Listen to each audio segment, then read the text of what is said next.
Assalamualaikum warahmatullahi wabarakatuh. Bismillahirrahmanirrahim.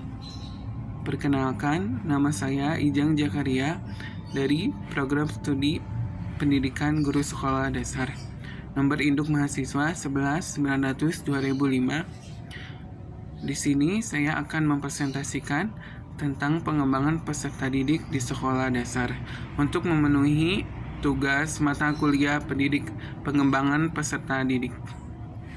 Dosen pengampu Rizky Alita Istiqomah MPD. Nah, langsung aja. Yang pertama, pengembangan individu merupakan pola atau gerakan perubahan yang secara dinamis dimulai dari pembuahan atau konsepsi dan terus berlanjut sepanjang siklus kehidupan manusia yang terjadi akibat dari kematangan dan pengalaman. Nah, selanjutnya perkembangan peserta didik merupakan bagian dari pengkajian dari penerapan psikologi perkembangan. Manfaat mempelajari pengembangan peserta didik bagi pendidik. Yang pertama, memberi gambaran tentang perkembangan manusia sepanjang rentang kehidupan beserta faktor-faktor yang mempengaruhinya. Yang kedua, memberi gambaran tentang bagaimana proses pembelajaran yang tepat sesuai dengan perkembangan peserta didik. Nah, yang kedua, manfaat bagi peserta didik. Mempelajari pengembangan peserta didik. Yang pertama, memiliki pengetahuan tentang konsep-konsep perkembangan peserta didik sebagai individu maupun makhluk sosial dalam menjalani tahapan perkembangan dari pranatal hingga lanjut usia. Yang kedua, mampu menerapkan pengetahuan yang dimiliki dalam proses pembelajaran.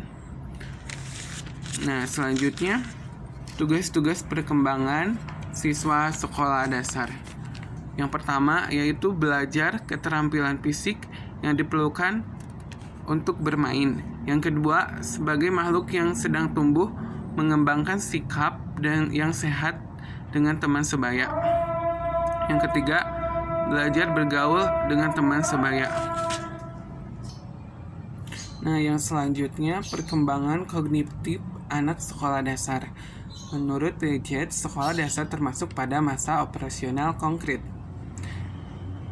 Yang pertama, anak berpikir logis terhadap objek yang konkret. Yang kedua, sudah bisa memecahkan masalah yang konkret. Yang ketiga, berpikir secara induktif. Yang selanjutnya, perkembangan bahasa peserta didik sekolah dasar. Yang pertama, perubahan pembendaharaan kata. Yang kedua, bersamaan dengan masa sekolah, anak-anak semakin banyak menggunakan kata kerja seperti memukul, melempar, menendang, dan menampar. Yang ketiga, anak kelas 1 merespon pertanyaan orang dewasa dengan jawaban yang lebih sederhana dan pendek. Yang selanjutnya, perkembangan bicara peserta didik sekolah dasar. Yang pertama, berbicara merupakan alat komunikasi terpenting. Yang kedua, bertambahnya kosakata. Yang ketiga, anak perempuan lebih banyak berbicara daripada laki-laki. Nah, yang selanjutnya, perkembangan minat baca peserta didik sekolah dasar.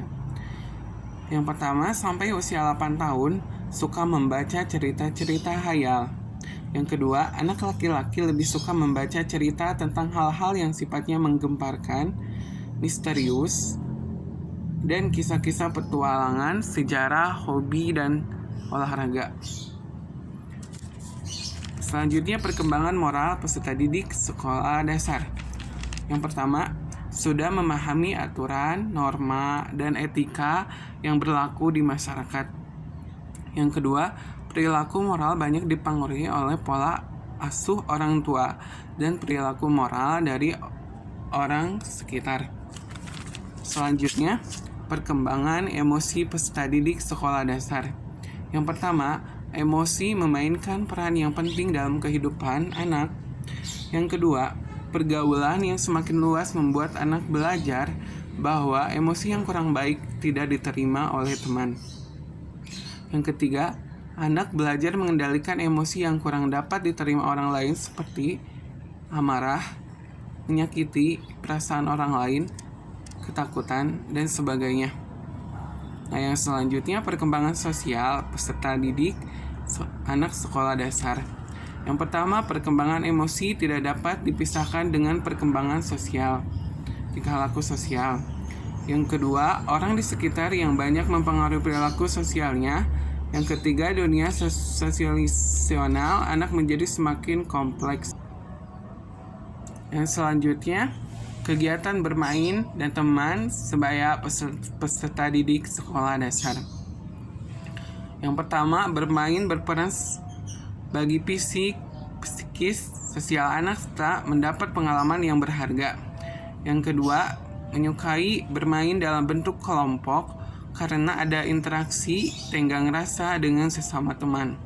Yang ketiga, menyukai permainan olahraga seperti sepak bola, bola voli, basket, dan sebagainya.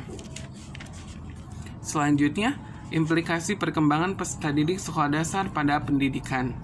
Yang pertama, pada masa anak sekolah dasar merupakan masa dalam tahapan operasional konkret. Yang kedua, berpikir logis mengenai objek dan kejadian serta bersifat konkret. Yang selanjutnya, strategi guru dalam pembelajaran pada anak SD. Yang pertama, menggunakan bahan-bahan yang konkret, misalnya barang dan benda yang konkret. Yang kedua, gunakan alat visual, misalnya OHP atau transparan. Yang ketiga, gunakan contoh-contoh yang sudah akrab dengan anak dari hal yang bersifat sederhana ke yang konkret. Yang selanjutnya, menjamin penyajian yang singkat dan terorganisasi dengan baik. Sekian presentasi dari saya. Mudah-mudahan ilmunya bermanfaat untuk kita semua. Mohon maaf atas segala kekurangannya.